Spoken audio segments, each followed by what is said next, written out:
räägime elektronskeemide koostamisest. Ja elektronskeemid on põhimõtteliselt sellised asjad, nagu siin on tehtud. Ja tavaliselt neid tehakse ühe värviga, ma olen praegu teinud mitme värviga lihtsalt sellepärast, et ma tahan näitlikustada, et kust need erinevad arvud tulid. Et põhimõtteliselt selleks, et hakata elektronskeemi tegema, kõigepealt tuleb valida mingisugune element, milles seda hakatakse tegema. Mina võtsin siit fluori. Fluori puhul on ka oluline see, et me ei ütle fluor, vaid me ütleme fluor. Et hästi veider sõna. Nüüd, mida tuleb teha? Kõigepealt tuleb võtta siis prootonite arv ja kirjutada see siia ette. Prootonite arv on see ülemine number siin. Vahel tuntakse seda ka kui tuumalaengut või kui mingit aatomnumbrit või järjekorranumbrit või midagi sellist. Et see lihtsalt läheb siia ette +9. See näitab mitu siis prootonit, aga ka siis mitu nagu elektroni tegelikult selles aatomis on. Nüüd elektronskeemi mõte on see, et selle kaudu meil on lihtsam aru saada, mitu elektroni on igas elektronkihis. Et kui meil on molekul, siis me tavaliselt kujutame teda kui niimoodi, et siin on mingisugune tuum ja siis tuuma ümber on elektronkihid. Ja kui me võtame seda elektronskeemi teeme, siis see on lihtsustatud viis, kuidas me saame näidata, mitu elektroni on igal sellel kihil. Nii et siin 2 näitab seda, et esimesel kihil on 2 elektroni ja see 7 näitab, et teisel kihil on 1, 2, 3, 4, 5, 6, 7 elektroni. Et see lihtsalt on natuke ruumi tõhusam viis, kuidas sama asja kirja panna. Aga et kuidas me selleni jõudsime? Kõigepealt, kuidas me teame, mitu elektronkihti üldse aatomis on see, et siin meil on perioodilisuustabel. Perioodilisuustabelitel on siin mingisugused numbrid. Ja see number näitabki, mitu elektronkihti on. Mitu elektronkihti on. Elektronkiht on üks sõna, kusjuures ma lihtsalt lühendasin siin. Nii põhimõtteliselt me saame siit samamoodi nummerdada. 2, 4, 5, 6, 7. Ehk siis, kui me vaatame fluori, siis fluor on teises perioodis, mis tähendab, et tal tuleb siia 1 ja 2 elektronkihti. Et need sulud sisuliselt eraldavad või näitavad neid eraldi elektronkihte. Nüüd, need 2 ja 7, need on elektronid nendes elektronkihtides. Ja kuidas neid saada? Kõigepealt esimene asi on see, et see rühmanumber siin, ehk siis see 7, see ÜII on rooma number 7, näitab siis mitu elektroni on väliskihis. Väliskiht on see, siin on siis 7, on ju vastavalt. Kui me selle joonise tegime ka, siin oli ka 7 väliskihis. Ja nüüd selleks, et saada teada, mitu on teistes elektronkihtides on see, et me vaatame sellist valemit, ehk kus on 2 korrutada n astmes 2. Tundub võib-olla natuke keeruline alguses, aga tegelikult see n lihtsalt näitab seda kihti, ehk siis esimeses kihis on meil 2 korda 1 astmes 2, ehk siis kokku 2 elektroni maksimaalselt esimeses elektronkihis. Teises elektronkihis on siis vastavalt maksimaalselt 8, kolmandas maksimaalselt 18, neljandas maksimaalselt 32 ja nii edasi. Ehk siis see on lihtsalt nagu üks viis, kuidas seda arvutada.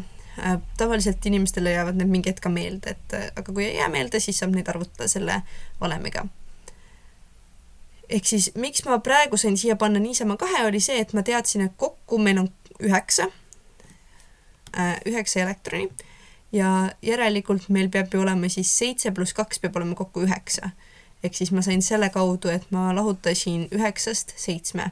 Sain teada, et see on 2. Aga kui me võtame mingisuguse teise näite, näiteks kui me võtame näiteks endale, ütleme, et võtame seleeni.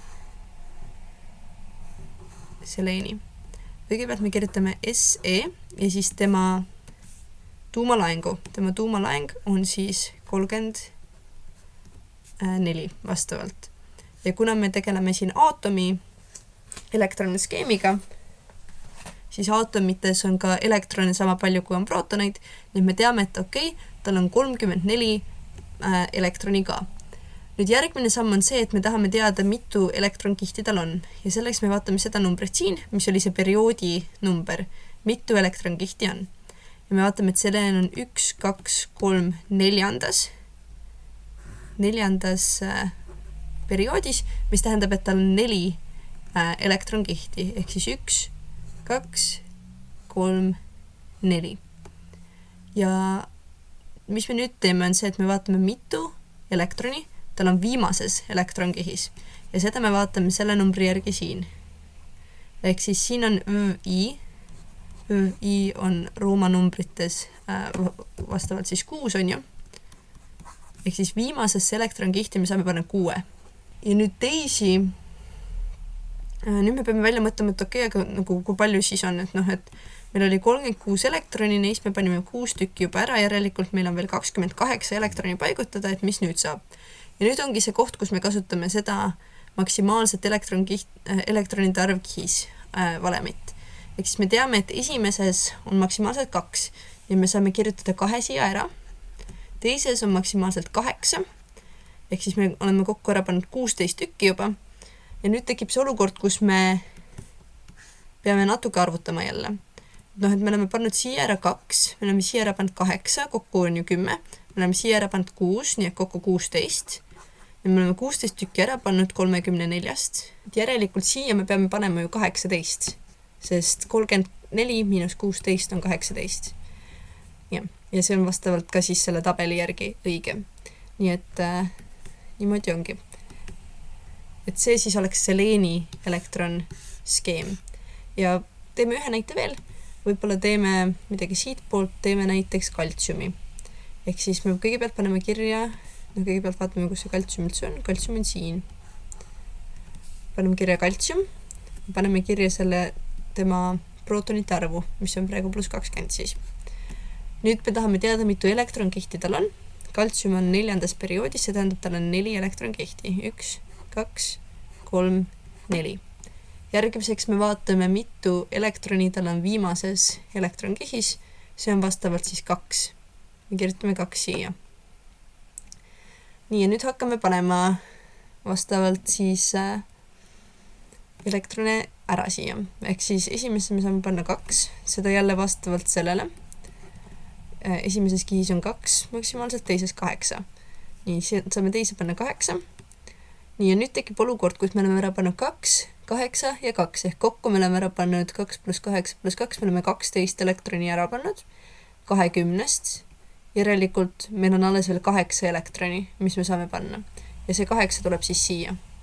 Et see viimane on põhimõtteliselt arvutamise kaudu, et selle kaudu me saame siis võtta, et palju meil neid elektrone kus peab olema. Ja see on siis, kuidas saab neid elektronskeeme koostada.